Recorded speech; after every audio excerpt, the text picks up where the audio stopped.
Gadis itu terbangun dari mimpinya.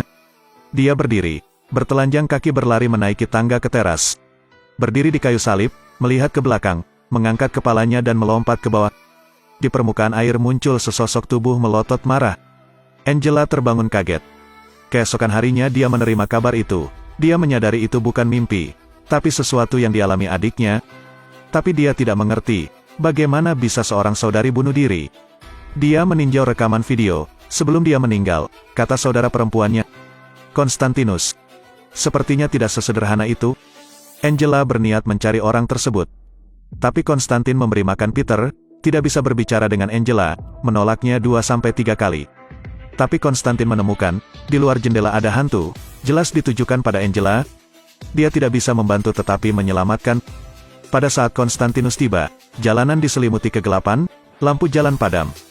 Namun ada patung perawan yang masih menyala. Konstantin menyeret Angela ke arah ibu. Saat ini, ada juga sesuatu di udara yang bersembunyi dan muncul. Angela juga merasakan ada yang tidak beres. Konstantin mengeluarkan kain hantu. Ada terlalu banyak setan, dan cahaya dari Bunda Allah akan segera menghilang. Sebelum menjadi hitam, Konstantin membakar kain itu. Pada saat itu, cahayanya bersinar. Monster itu tidak punya tempat untuk bersembunyi, berubah menjadi abu. Mengapa iblis tiba-tiba menjadi begitu berani? Konstantin berpikir bahwa dia perlu menemukan kebenaran. Dia menuangkan baskom berisi air, memeluk seekor kucing, merendam kedua kakinya di baskom. Dia menghadapi kucing hitam itu. Pada saat air mulai bersinar, pupil kucing juga akan berubah, hingga menjadi tipis seperti jarum.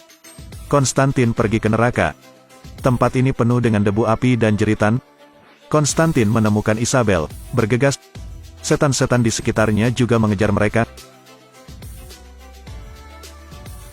Isabel jatuh ke tingkat neraka berikutnya. Dan Konstantin menangkap reliknya, lalu memecahkan air suci di depan dadanya. Waktu berhenti. Ketika Angela mendengar gerakan itu, Konstantin sudah kembali, tetapi tubuhnya berasap. Dia bilang Isabel bunuh diri. Tapi ada perubahan? Konstantin meminta Anda untuk memeriksa tubuh Isabel. Pada saat pendeta menyentuh tubuh itu, sebuah rahasia yang menggemparkan dunia terbaca. Hennessy adalah seorang pendeta yang bisa membaca ingatan orang mati. Dia menemukan tubuh Isabel di kamar, tangan kanan di dada, tangan kiri menyentuh nadi. Kepalanya mulai berasap. Hennessy telah membaca ingatannya. Tapi dia digigit kembali oleh setan. Dia ingin minum untuk menyela, tapi tidak bisa. Dia bergegas masuk untuk mengambil sebotol anggur putih, tetapi tetap tidak bisa. Hennessy memecahkan satu botol dan satu lagi, tetapi masih tidak bisa minum. Dia hanya bisa memotong telapak tangannya meninggalkan petunjuk. Dan di antara orang banyak itu, roh jahat mengamati semuanya itu. Pada saat Konstantin menembak, Hennessy sudah mati. Tapi dia juga melihat petunjuk. Itu sebuah simbol. Konstantin bertanya kepada orang lain. Orang ini telah menemukan informasi di buku neraka. Itu adalah simbol iblis Mammon. Menurut buku itu, Lucifer memiliki seorang putra bernama Mammon. Ia ingin lepas dari kendali ayahnya, jadi ia ingin mengambil alih dunia. Tapi dunia manusia disegel oleh kombinasi surga dan neraka. Untuk membuka segel membutuhkan 3 syarat. 1. Tombak takdir menusuk Yesus. 2. Tubuh dapat berkomunikasi dengan jiwa. 3. Darah surga. Konstantin terkejut ketika orang ini menelepon. Menunggu dia mengejar. Orang ini sudah mati. Jelas dibunuh. Ada seorang pria melompati pagar perbatasan. Di mana dia lewat, setiap makhluk hidup mati. 3 hari lalu, Manuel menemukan tombak terbungkus bendera Nazi. Kemudian dia ditabrak mobil. Mobil itu hancur, tetapi dia tidak terluka. Jelas bahwa dia telah menjadi mayat sekarang. Dia langsung menuju Los Angeles. Angela memberitahu Konstantin segalanya. Dia dan Isabel memiliki kemampuan psikis. Ini juga menjelaskan mengapa Isabel bunuh diri. Tampaknya tidak ingin iblis mengambil alih tubuhnya. Dan 5 kekuatan Angela sudah terkunci. Jika dia ingin balas dendam, dia harus membangunkannya.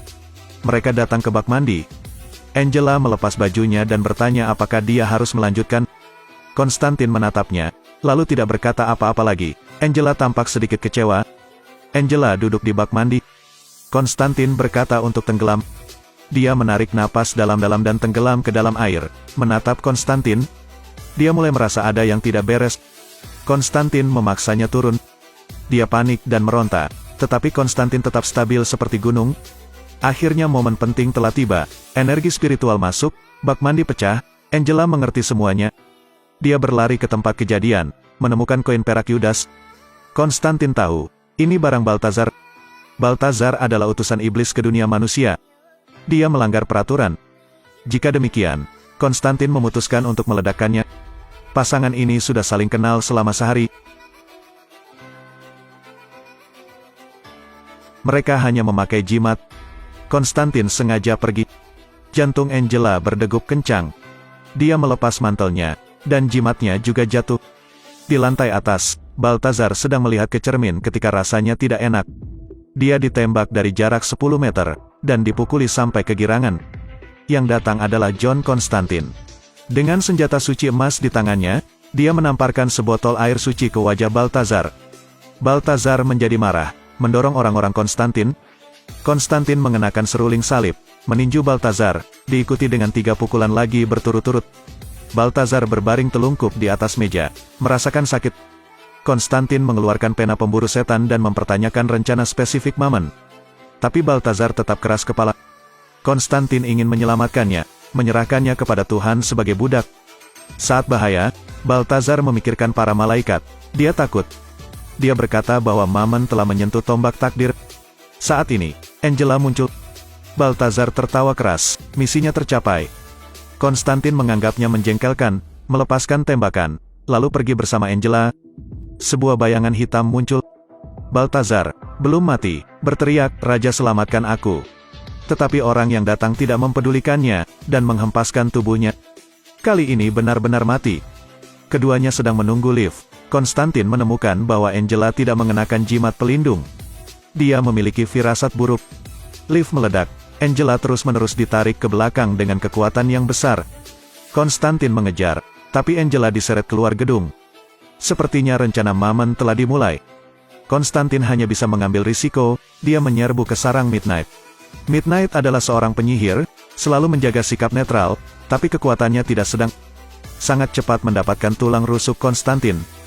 Konstantin memberitahu Midnight tentang rencana Mammon. Midnight melunak lagi. Konstantin memasuki sebuah ruangan dan duduk di kursi listrik. Kursi ini telah dibasahi darah 200 orang, mengandung semacam kekuatan super. Konstantin duduk, bertelanjang kaki, minum sebotol anggur putih 52 derajat. Midnight menumpahkan air ke lantai, menghancurkan bola lampu, meludah, mengangkat bola lampu, ke Konstantin. Jiwa Konstantin meninggalkan tubuh. Dia melihat semua rencana Mammon di terowongan ruang waktu, juga tahu di mana wilayahnya. Tapi Mammon tidak takut menjadi putra Lucifer, dengan begitu tegas, menyusup ke belakang. Konstantin hampir kehabisan nafas. Midnight merasa tidak enak badan, menarik Konstantin dari kursi. Tapi target di sisi lain sudah ditemukan, sekarang saatnya melakukan serangan balik. Oleh karena itu, Konstantin pun memanggil muridnya, Sam, yang belum juga mulai bertransformasi.